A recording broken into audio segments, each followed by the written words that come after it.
आज हमने उन्हें भारी गोलाबारी में उलझाकर बुरी तरह पछाड़ा। डिस्ट्रॉयर को कोई नुकसान नहीं पहुंचा, हमारे लोग सुरक्षित रहे। वे हम पर गोलियां चला रहे थे, पर हमारी मारक क्षमता कहीं ज्यादा थी, जिससे उनकी हालत खराब हो गई। हमने उनकी कई छोटी नावें तबाह कर दी, जिन्हें हम तेज नावें कहते हैं। वे दोनों छोटे हैं और तेज हैं, जिनके आगे कुछ हथियार लगे हैं। आप जानते हैं ये वही है जो ये अब नौसेना की जगह ले रहा है। उनके पास 129 नावों की नौसेना थी, अब उनके पास एक भी नहीं है। ठीक है, सब समुद्र में डूबे हैं, उसकी जगह फास्ट बोट ले आए। तेज नाव है तो क्या, आगे मशीन गन लगी है। हाँ, कल उन्होंने 8 निपटा दिए। उनका रोज का औसत 8 का है। ये वो लोग हैं जिनसे हमारा वास्ता है। ईरान के पास परमाणु हथियार नहीं हो सकते, उसके पास परमाणु बम नहीं हो सकता, और ऐसा नहीं होगा, इसकी कोई संभावना नहीं है, और वे ये जानते हैं और उन्होंने इस पर सहमति जताई है।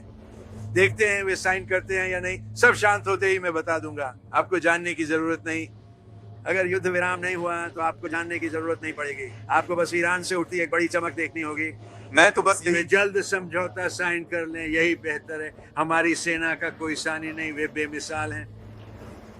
हम ईरानियों के साथ बातचीत कर रहे हैं। हमारे पास आपने शायद सुना होगा, हमने अपने 3 विध्वंसक भेजे और आज हमने उन्हें काफी बड़ी बाधाओं के बीच से धकेल दिया और हमने उनकी धज्जियां उड़ा दी।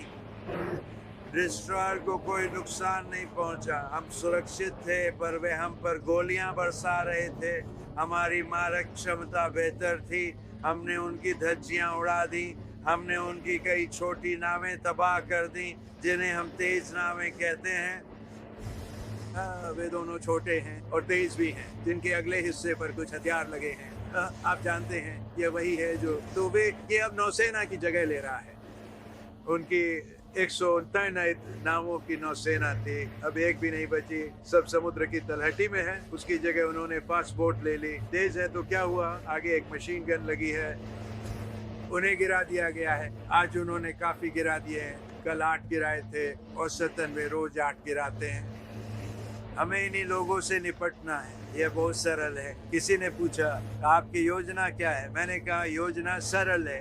ईरान के पास परमाणु हथियार नहीं होने चाहिए, इसके पास परमाणु बम नहीं हो सकता, और ऐसा होगा भी नहीं। वे अब बिल्कुल आखिरी पड़ाव पर हैं, वे वाकई अब आखिरी पड़ाव पर हैं, जब तक कि आप लोगों की राय कुछ और ना हो। मुझे लगता है कि ये लोग कहेंगे कि ईरान के पास परमाणु हथियार नहीं हो सकते। क्या आप भी यही कहेंगे?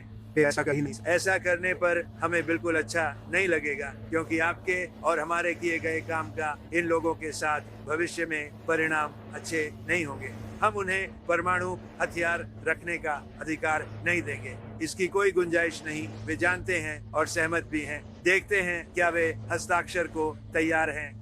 क्या हमले के बाद ईरान के साथ संघर्ष विराम अभी भी कायम है?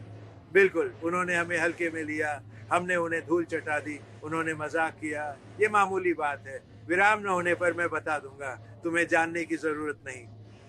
युद्ध विराम न हुआ तो बताने की जरूरत नहीं पड़ेगी, बस ईरान से उठती एक चमक देखनी होगी। मैं तो बस बेहतर होगा वे जल्द समझौते पर हस्ताक्षर कर दें। बातचीत अच्छी है, पर उन्हें समझना होगा कि समझौता न हुआ तो वे बहुत भुगतेंगे, उन्हें बहुत भुगतना होगा। वे इसे साइन करना चाहते हैं, यकीन मानिए वे मुझसे कहीं ज्यादा इसे साइन करना चाहते हैं। मुझे लगता है कि आप लोग यही सुनना चाहते हैं, है ना? या आप कोई और लहजा सुनना चाहते हैं? उन्हें बस यही एक बात समझ आती है, उन्हें कुछ और समझ नहीं आता। आज हमारे 3 विश्व स्तरीय जंगी जहाज उस स्ट्रेट से गुजरे। हाँ, ऐसी परिस्थितियों में कोई और देश ऐसा नहीं करता। उन पर मिसाइलें और ड्रोन नहीं दागता, और ये बेवकूफाना नावें जो उनकी तरफ आईं, उन्हें लगभग 2 मिनट में तबाह कर दिया गया।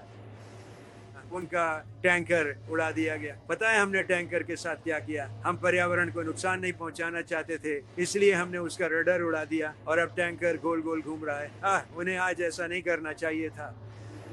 हमें उम्मीद थी कि वे ऐसा करेंगे, यकीन नहीं था, पर हम तैयार थे। उन्होंने मिसाइलें दागी, हर मिसाइल गिरा दी गई, हर ड्रोन नष्ट कर दिया गया, और हमलावर अब जीवित नहीं है। वन इंडिया सब्सक्राइब करें, अपडेट्स न चूकें। अभी वन इंडिया ऐप डाउनलोड करें।